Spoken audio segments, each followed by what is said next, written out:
Cristo el Señor resucitó, su amor fue más fuerte que la muerte. Cristo el Señor resucitó. Palabra y adoración, un espacio para que escuches la voz de Jesús. La voz de Jesús. Aleluya, aleluya, aleluya al Señor. Aleluya, aleluya, aleluya al Señor. Paz y bien, te habla Fray Alejandro. Una vez más contigo, pidiendo, invocando al Espíritu Santo para que tome totalmente tu mente, para que tome totalmente tu espíritu, para que te haga experimentar la riqueza insondable de la palabra de Dios que te quiero proclamar en este momento. Esa palabra que da vida, esa palabra que hace nuevas todas las cosas, que puede verdaderamente cambiar tu vida en este preciso momento, si te abrís a ella, si escuchás con atención, si deseas sumergirte en esta corriente de vida que el Señor ahora te quiere regalar. Vos sabés que los hombres, las mujeres, sufrimos de distintos modos, por diversas circunstancias. Hasta tal punto sufren todos los hombres que el dolor es una especie de segunda naturaleza humana. De hecho, la memoria de un hombre es siempre memoria también de sus sufrimientos. Y al mismo tiempo, todos combatimos el sufrimiento con toda clase de remedios. ¿Qué no haces un día que tenés un fuerte dolor de muelas, o una migraña, un dolor de cabeza, o un sufrimiento prolongado?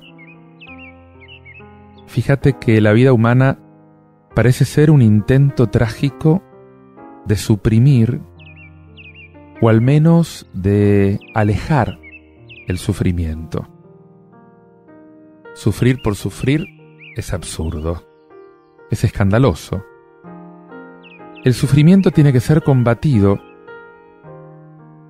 porque no tiene sentido desde sí mismo. Y sin embargo, hay sufrimientos que tienen origen en el acaparamiento de unos pocos de las cosas que Dios creó para todos. Hay sufrimientos que tienen origen en el racismo, en la discriminación étnica, en los abusos de poder, en el autoritarismo, en la restricción de las libertades básicas. La lista podría ser tan grande. Son los sufrimientos típicos del tercer mundo, o de todo mundo en el que hay explotación, en el que hay consumidores de droga y fabricantes de droga, consumidores de sexo o de juego, y fabricantes que aprovechan la debilidad humana para que el sufrimiento crezca. El combate contra estos sufrimientos insoportables, estos que según la palabra de Dios claman al cielo, engendra un nuevo tipo de dolor. Un dolor que se deriva de una pasión verdadera, profunda, por la justicia, por la libertad. Es un sufrimiento digno, es un sufrimiento gratificante, es un sufrimiento liberador.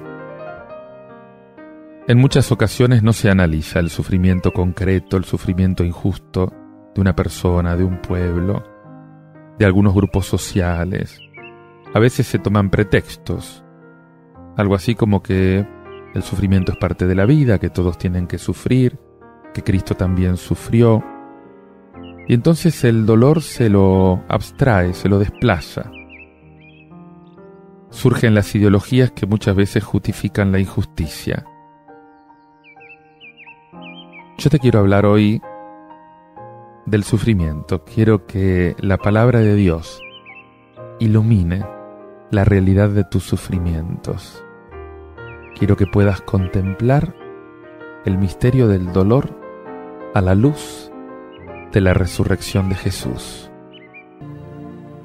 Para poder comprender la realidad del dolor a la luz del mensaje del Señor, hace falta invocarlo, hace falta volver a Él y pedirle que ilumine aquello que tantas veces permanece en tinieblas. Te invito a hacerlo escuchando este tema de Yamil Ledesma, Quiero volver a ti.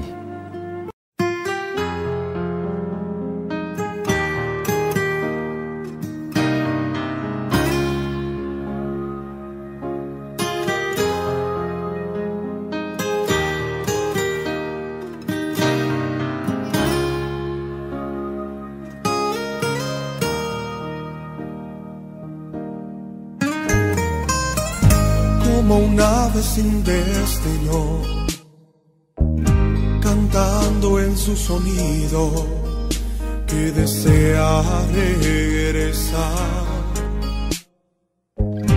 de nuevo a su nido.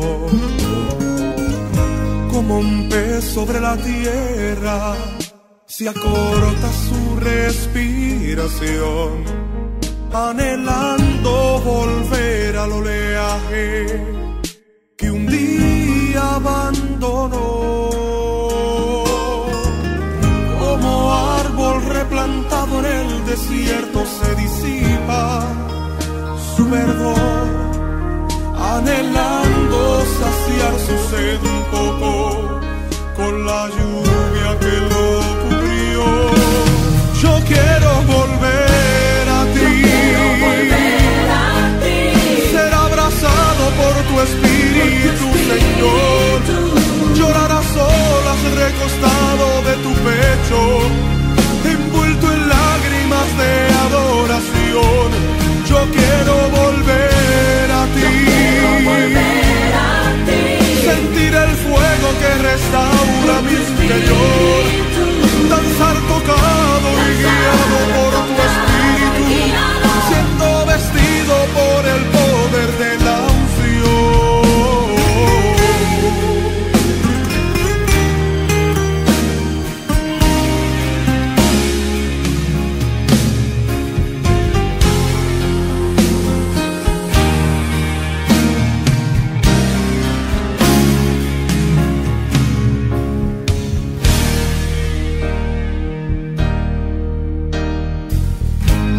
Necesito de ti, como la luna necesita del sol, ser luz en medio de la noche. Dime mi posición. Yo necesito de ti, como las nubes necesitan del viento para moverse a través del firmamento, ser guiado a tu voluntad, más como diamantes que cortan mi mejilla, son las lágrimas que descienden por mi rostro y caen sobre tus heridas y te piden, oh, que me haces de tu mano, que me arropes con tu abrigo y que permitas que hable contigo y te diga: Te necesito, Señor. Yo quiero volver a ti, ser abrazado por tu espíritu, Señor, llorar a solas recostado de tu pecho, envuelto en lágrimas de adoración. Yo quiero volver a ti, sentir el fuego que restaura mi interior, danzar tocado y guiado por tu espíritu, siendo vestido por el poder de la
Una de las enfermedades más terribles en la época en la que se escribieron los libros de nuestras Sagradas Escrituras era la lepra.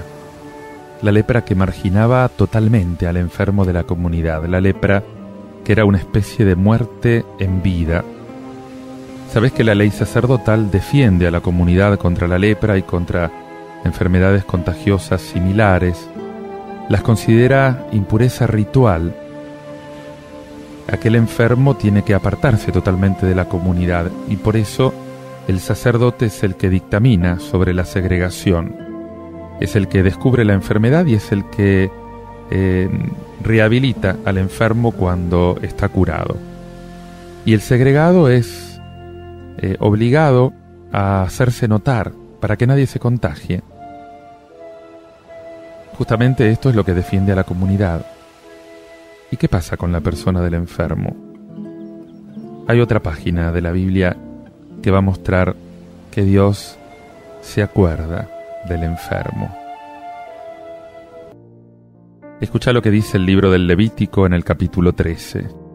El Señor dijo a Moisés y a Aarón: cuando aparezca en la piel de una persona una hinchazón, una erupción o una mancha lustrosa que hacen previsible un caso de lepra, la persona será llevada al sacerdote Aarón o a uno de sus hijos, los sacerdotes. La persona afectada de lepra llevará la ropa desgarrada y los cabellos sueltos. Se cubrirá hasta la boca e irá gritando: impuro, impuro. Será impuro mientras dure su afección, y por ser impuro vivirá apartado, y su morada estará fuera del campamento. El leproso tendrá su morada fuera del campamento. Fíjate que el término que usa la Biblia para hablar de la lepra en realidad tiene un significado muy amplio. Puede designar diversas enfermedades relacionadas con la piel. Incluso se utiliza la misma palabra para hablar hasta del moho que tiene la ropa o que tienen las casas. En el mundo antiguo estas enfermedades eran tenidas por contagiosas y había unas normas sociales muy concretas para evitar el contacto con las personas afectadas por estas enfermedades, justamente para evitar el contagio. Sin embargo, en el pueblo de Israel la cuestión es una cuestión mucho más religiosa que médica. Según la mentalidad ritual judía, el que sufre limitaciones, el que sufre defectos físicos, queda excluido del culto. La lepra es considerada como un castigo de Dios. Y el leproso es considerado, es tratado casi como un muerto viviente. Según las prescripciones que se recogen en el libro del Levítico, aquel que era declarado leproso por los sacerdotes tiene que vestir ropas rasgadas, llevar la cara cubierta, tiene que vivir fuera de todo lugar habitado, tiene que gritar impuro, impuro para que nadie se acerque sin darse cuenta, para que no pueda contagiarse. Porque el contacto con alguien impuro o con algún objeto ritualmente impuro convierte a la persona automáticamente en impura a su vez. Por todo esto, en el judaísmo, los que eran considerados leprosos quedaban totalmente marginados, quedaban totalmente excluidos de la vida social y de la vida religiosa. Sin embargo, cabe la posibilidad de que la enfermedad desaparezca. Y en ese caso, el que la ha sufrido puede ser readmitido en la comunidad. Una vez que el sacerdote lo reconoce y que realiza unos ritos complicados de purificación, vuelve a la vida comunitaria.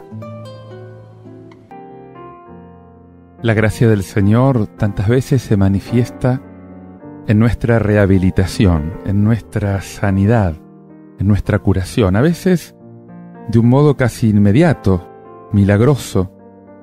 Hablamos ahí de sanación, otras veces hablamos de sanidad, de un proceso que comienza cuando nos acercamos a Él, cuando comenzamos a sanarnos interiormente, cuando se sanan las causas de tantas de nuestras enfermedades. Y el Señor nos regala también la sanidad física como la sanidad espiritual. Te invito a que medites un poco en esto, escuchando este tema musical de Heriberto Hermosillo, Por tu gracia.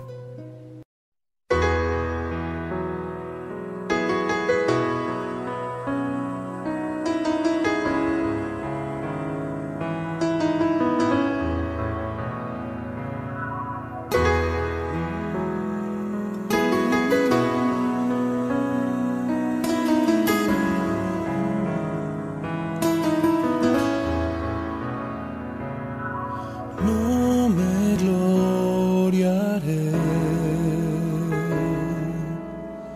de nada que haya en mí. ¿Qué sería yo si no fuera por ti?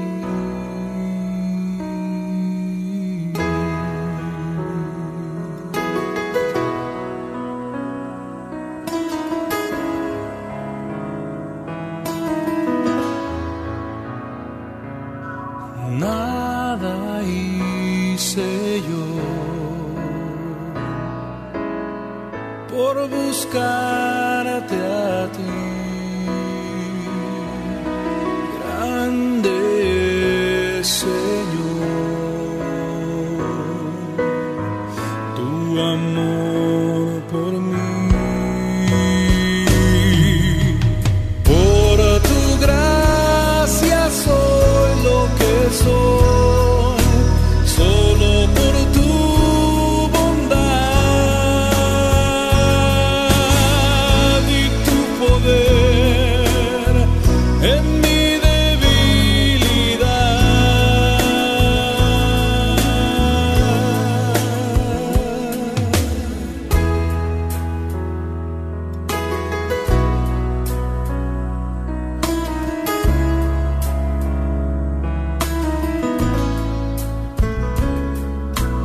No me gloriaré de nada que haya en mí. ¿Qué sería yo si no fuera por ti? Nada hice yo por buscarte a ti, grande Señor, tu amor por mí. Por tu gracia soy lo que soy, solo por tu bondad y tu poder en mi debilidad.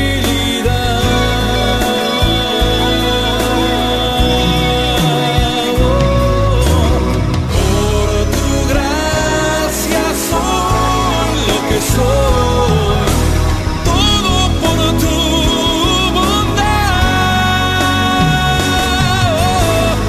Fue tu poder en mi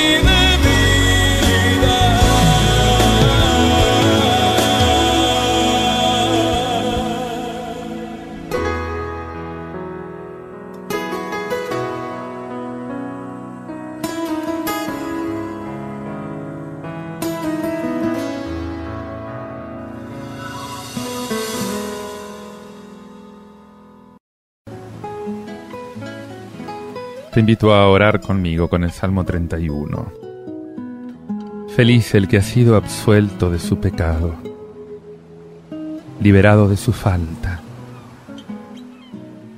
Feliz el hombre a quien el Señor no le tiene en cuenta las culpas y en cuyo espíritu no hay doblez.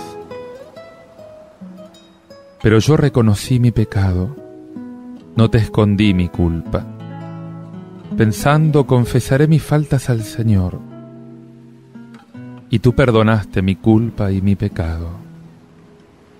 Alégrense en el Señor, regocíjense los justos, canten jubilosos los rectos de corazón. Señor, he obrado mal y pretendí olvidarlo. Le quité importancia, lo acallé, lo disimulé. Me justifiqué a mí mismo en secreto ante mi propia conciencia. Dije, no se trata de nada importante, a fin de cuentas todo el mundo lo hace. No tenía más remedio. ¿Qué otra cosa podría haber hecho? Mejor dejarlo en paz. Y el recuerdo va a desaparecer, y cuanto antes mejor. Pero el recuerdo no pasó, Señor. Al contrario, aumentó en mí la tristeza, el desasosiego, y cuanto más tiempo pasaba, más agudo se hacía el aguijón del dolor en mi conciencia. Todos los esfuerzos que hice por olvidarme solo habían conseguido turbarme, darme aún mayor pesadumbre. Por eso te puedo decir con este salmo: mientras callé se consumían mis huesos, rugiendo todo el día, porque día y noche tu mano pesaba sobre mí. Mi savia se me había vuelto un fruto seco. Estaba disgustado conmigo mismo, disgustado con mi propia debilidad. Algo quedaba colgando en mi pasado, Señor. Había una especie de herida abierta, un capítulo inacabado, un delito sin expiar. Había tragado veneno, Señor, y allí estaba distribuyendo por todo mi organismo este efecto mortal de angustia, de desesperación. Y por fin no pude más, y hablé. Había pecado, lo reconocí. No te encubrí mi delito. Confesaré al Señor mi culpa, y tú perdonaste mi culpa y mi pecado. Lo manifesté todo ante mí mismo, ante ti, Señor. Lo admití todo. Acepté mi responsabilidad, confesé, y en ese momento sentí sobre mí el favor de tu rostro, el perdón de tu mano, el amor de tu corazón, y exclamé con una alegría nueva: dichoso el que está absuelto de su culpa, a quien le han sepultado su pecado. Dichoso el hombre a quien el Señor no le apunta el delito.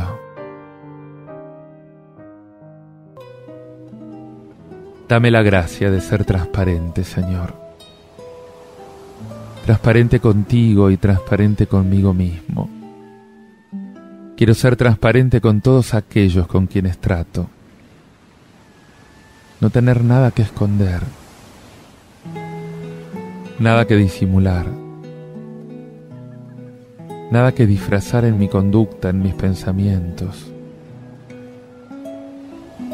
Quiero acabar con todas las sombras por los rincones de mi alma, aceptarlas como sombras, aceptarme a mí mismo tal como soy, con sombras y todo, y aparecer como tal ante mi propia mirada, ante la mirada de todos los hombres, ante la mirada de tu suprema majestad, Señor, tú, mi juez, mi Señor. Haz que me conozca yo tal como soy, Señor. y que así me conozcan también los demás. Quiero ser honesto, quiero ser sincero, cándido, quiero ser transparente en mis luces y en mis sombras, y que la gratitud de la realidad me compense por todas las fallas de mi flaqueza. Tú eres mi refugio, Señor. Tú me libras del peligro. Tú me rodeas de cantos de liberación. Te invito a continuar esta oración de reconocimiento y de agradecimiento, escuchando este tema de Isai Canales. Yo quiero ser. Hay muchas cosas que los hombres quieren ser, pero yo solamente quiero ser, Señor, tu humilde servidor. Yo quiero ser tu fiel adorador, desde ahora y para siempre. Yo quiero ser, Señor, tu humilde servidor. Yo quiero ser, Señor, tu fiel adorador. Yo quiero ser, Señor, tu humilde servidor. Yo quiero ser, Señor, tu fiel adorador. Quiero derramar mi ser como el perfume de la mujer que con lágrimas lavó tus pies. Y quiero entregarme a ti con humilde corazón y siempre acercarme a ti en adoración.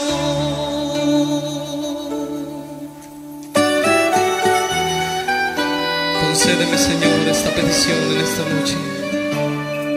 Yo quiero ser, Señor, tu humilde servidor. Yo quiero ser, Señor, tu fiel adorador. Yo quiero ser, Señor, tu humilde servidor. Yo quiero ser, Señor, tu fiel adorador. Quiero derramar mi ser como el perfume de la mujer que con lágrimas lavó tus pies.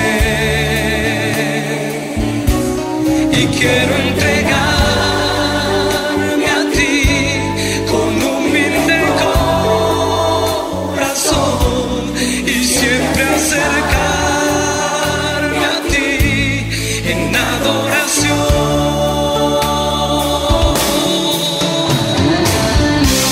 Oh Señor, quiero derramar mi ser como ese perfume que derramó aquella mujer. Aleluya. Quiero derramar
Aleluya.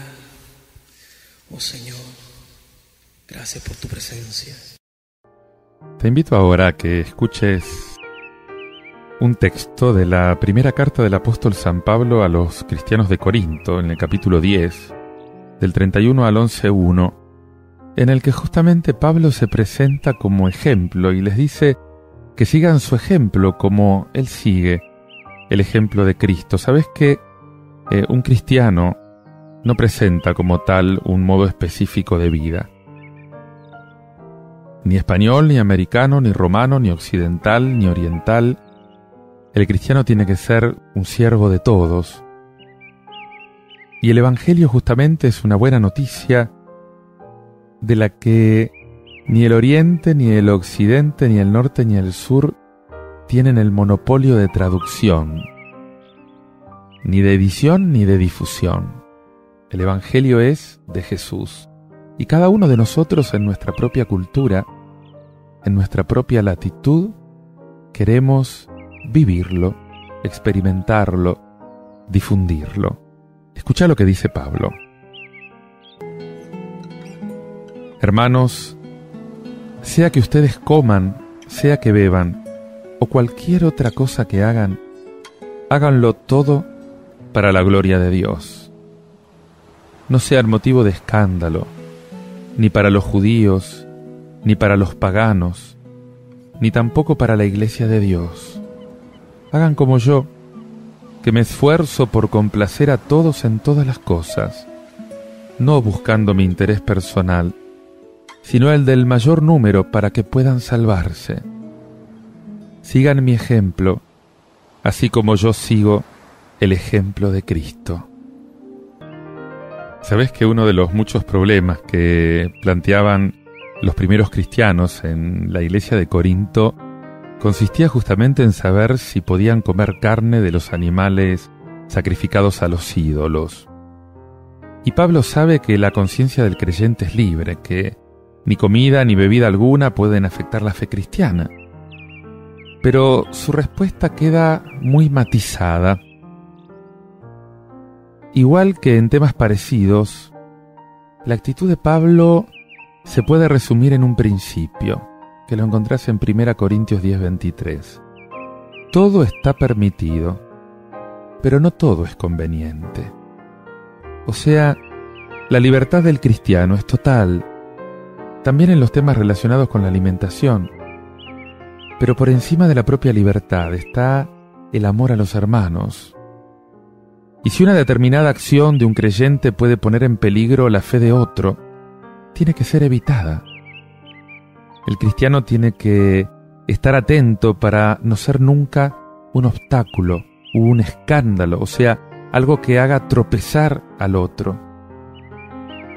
Pablo, que siempre mantiene una relación muy personal, muy directa con los cristianos de las comunidades que formó, puede presentarse en esto él mismo como un ejemplo para los corintios. Pero enseguida afirma que él solo es imitador de Cristo y por esto se puede presentar como modelo a seguir. Y los invita a que también ellos sean imitadores, seguidores, porque aquel al que tenemos que imitar en el fondo no es un hombre, es un Dios hecho hombre, y es Jesucristo. Tanto nos amó el Padre que envió a su Hijo para dar su vida por cada uno de nosotros, para dar su vida por ti. Por eso podés seguirlo, por eso podés enamorarte de Él, por eso Él puede ser lo más importante en tu vida. Te invito a que medites en esto escuchando este tema musical de Juanpa y Leni, De tal manera.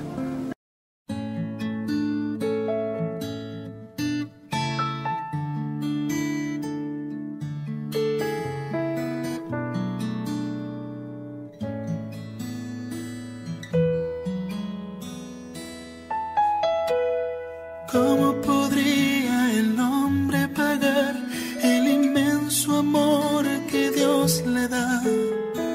¿Cómo es posible que siendo el rey dejara su trono y su gloria Lo que Él hizo por mí no tiene explicación. De tal manera Dios nos amó, que la vida con su muerte Él nos regaló. ¿Cómo podría pagar ese favor? Ni juntando las estrellas, porque todo lo que soy le pertenece a Él.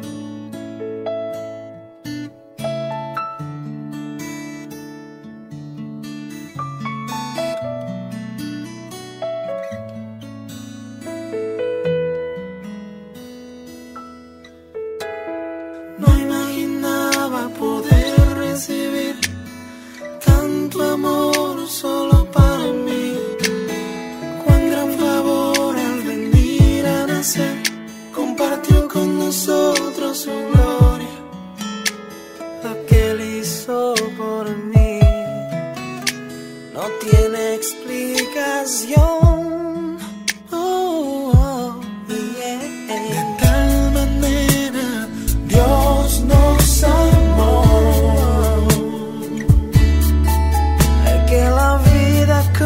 Su muerte Él nos regaló. ¿Cómo podría pagar ese favor? Ni juntando las estrellas, porque todo lo que soy le pertenece. Lo que soy y seré.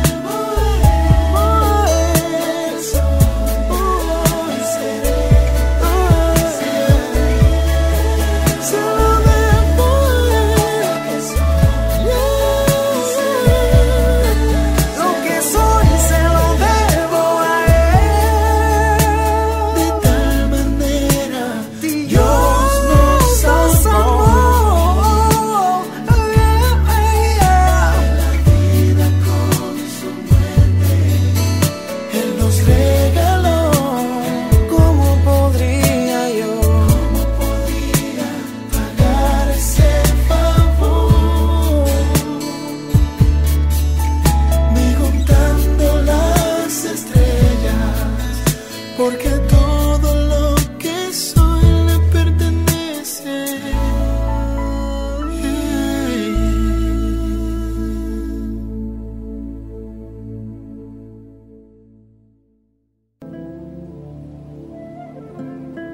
Muchos enfermos se acercaban a Jesús para ser curados y Él los curaba.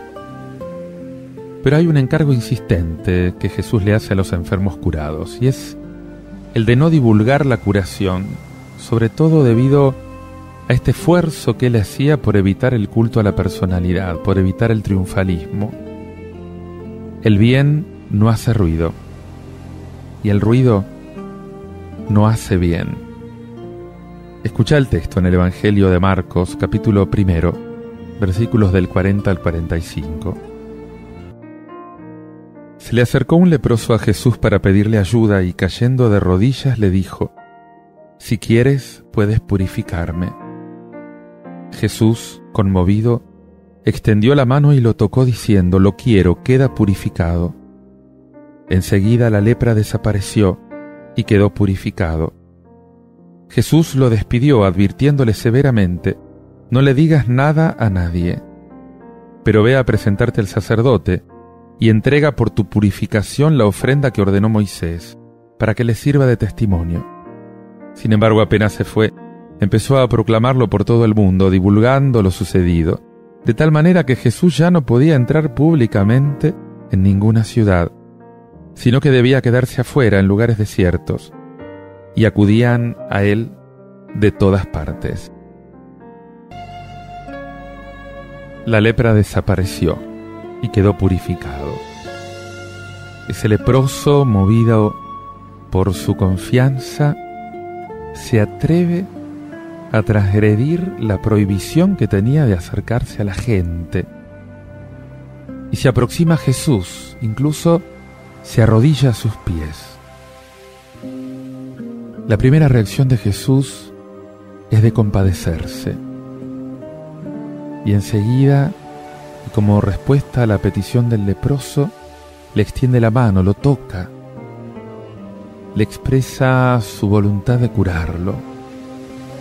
Ese contacto físico, como ya había sucedido en el caso de la suegra de Pedro, es un signo del acercamiento personal que Jesús tiene con los enfermos.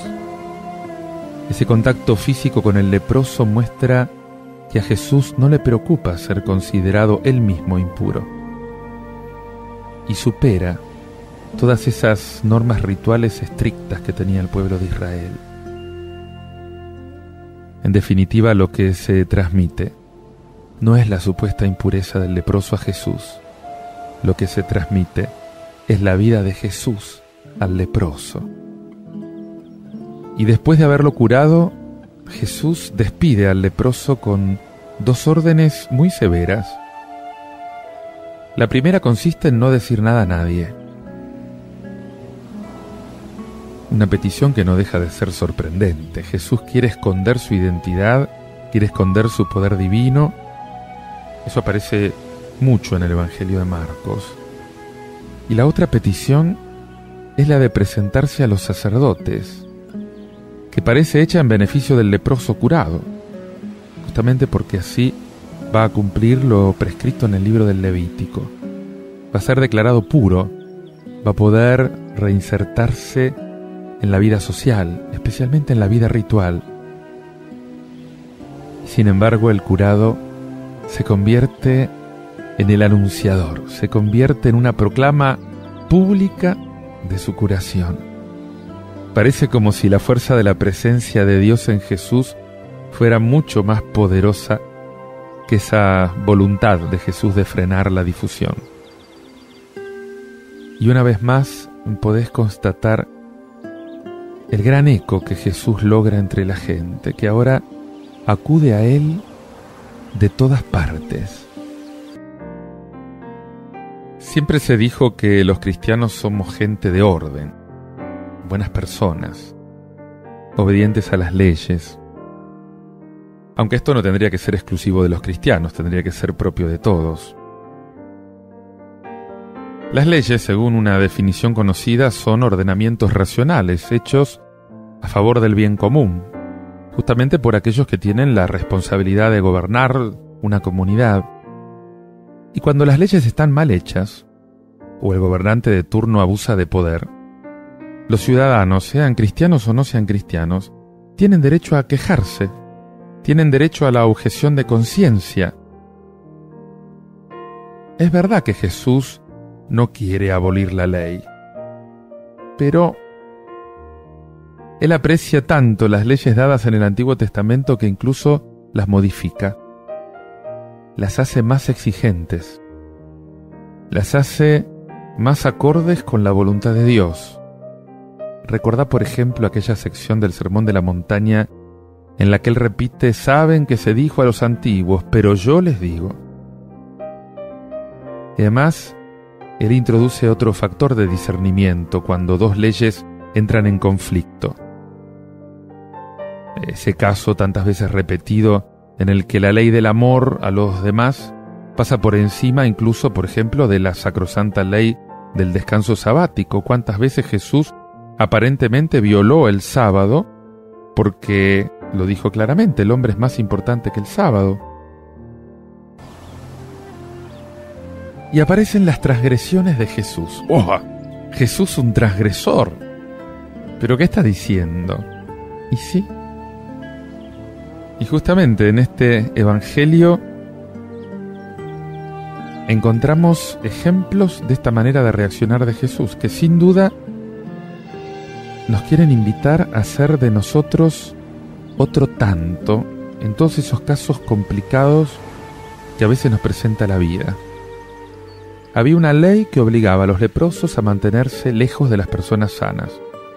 Estaba prohibido acercarse y tenían que declararse públicamente impuro para que la gente no se contagie por equivocación. Y Jesús pasa por alto esta ley. Él permite que aquel leproso se le acerque. Se consideraba también muy peligroso tocar a un leproso, justamente por el temor al contagio. Y Jesús lo toca. El amor con que iba a curarlo estaba por encima de todas las prohibiciones. Y en cambio, a continuación, invoca la ley y le dice al leproso que se presente al examen del sacerdote y que ofrezca por su purificación lo que Moisés había decretado. Y el certificado que obtenía de hacer esto justamente le va a ser de beneficio. Se va a poder reintegrar a la comunidad, va a poder hacer una vida normal. Y ese hombre hizo caso de las indicaciones que le dio Jesús, pero no del todo.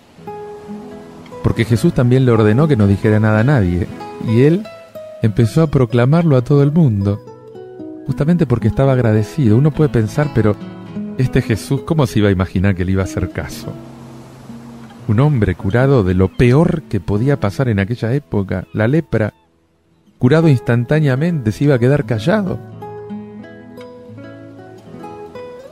Salió corriendo a anunciarlo. Ahora este hombre es el transgresor, porque está agradecido, porque quiere que todos alaben a Dios. Y acá está la paradoja. Mientras que el leproso se reintegra en la vida social, Jesús ya no puede entrar abiertamente en ningún pueblo. Tiene que quedarse afuera en el descampado, porque la gente lo acosa. Todos quieren ir a que lo sane, a que les expulse los demonios. Menos mal que la gente estaba atenta y acudían a él de todas partes. Fíjate que en todo este tejido de fidelidades y de transgresiones a las leyes hay siempre un denominador común. Y ese denominador común es el bien de la persona, es el bien del individuo. El bien del individuo no deja de ser el origen y la finalidad de todas las leyes, de todos los códigos, de todos los reglamentos. Lo que pasa es que el legislador no puede hacer otra cosa que prever aquello que es bueno en general. Pero lo que pasa es que cada caso particular puede tener sus circunstancias propias, sus atenuantes, sus agravantes. A la hora de discernir lo que está bien, lo que está mal, hay que poner en juego todos estos condicionamientos, sabiendo que la persona es lo que está por encima de todo. Y de acá se deriva esta necesidad tan importante de formar rectamente la propia conciencia, porque Dios es lo que te va a pedir. Actuaste de acuerdo a tu conciencia, pero la pregunta es, ¿formaste tu conciencia? ¿Tu conciencia la tenés formada en los criterios que da la palabra de Dios o la tenés deformada por los criterios del mundo? No se puede ocultar que todos corremos en esto un riesgo muy grande. Nos queremos tanto que muchas veces manipulamos las leyes en beneficio propio. Nos olvidamos de los derechos de los demás. Nuestra conciencia, que tendría que ser como una especie de brújula, a veces está rota, está averiada, no apunta para el norte. Le enseñamos a apuntar para otro lado. Y justamente acá lo importante es saber que no podemos confiar totalmente en nosotros mismos si actuamos en solitario, sin el apoyo de una comunidad. ¿Estás seguro que todo lo que te dice tu conciencia es exacto? ¿Que esa conciencia no está manipulada, no está tergiversada, no está deformada? Y te repito lo que te dije al empezar. Los cristianos, igual que todo buen ciudadano, tenemos que cumplir las leyes, porque casi siempre están bien hechas. Y son una buena manera de saber cuál es la voluntad de Dios. Disentir siempre va a ser una excepción. y sobre todo después de haber visto con claridad que hay que hacerlo, sobre todo cuando son muchos los que ven de la misma manera. Pero aquel que decide solo normalmente se equivoca. Qué importante entonces es que formes tu conciencia, que formes tu parecer con la palabra de Dios. No te vas a equivocar. Ponete a leer la palabra de Dios y deja que esa palabra ilumine tu vida, que esa palabra sea la luz de tus pasos y no te vas a equivocar. Grande es el Señor que quiere realmente nuestra liberación y nuestra libertad. Te invito a meditar en esto y a proclamarlo con este canto de Benjamín Rivera. Grande es nuestro Dios. Chao, que Dios te bendiga.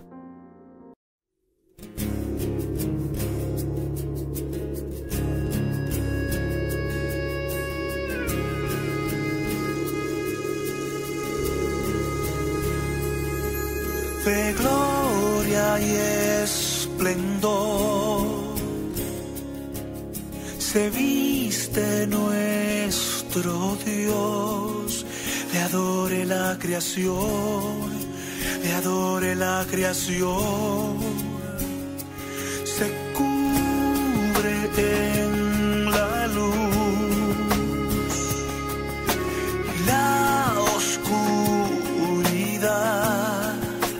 tiembla ante su voz, tiembla ante su voz. Grande es nuestro Dios, grande es nuestro Dios. Todos verán cuán grande es nuestro Dios.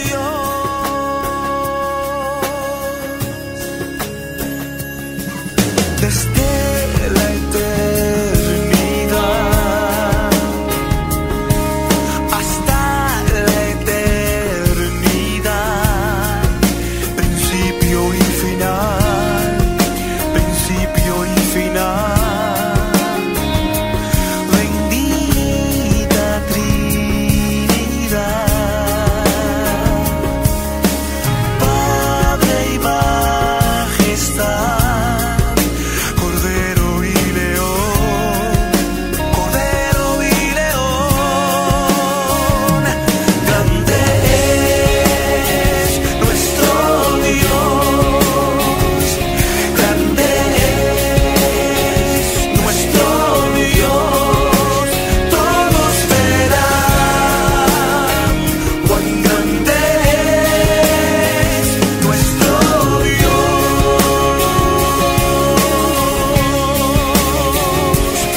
Grande es nuestro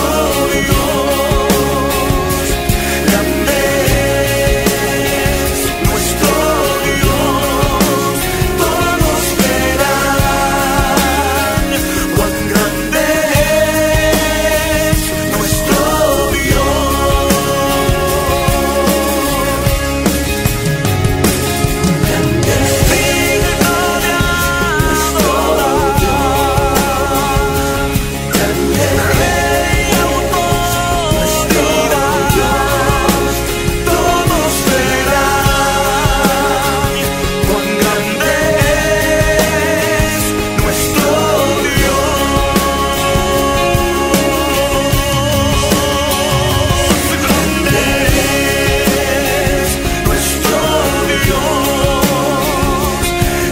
es nuestro Dios.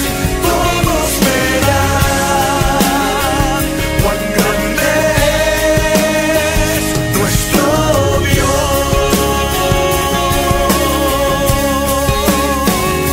grande es nuestro Dios.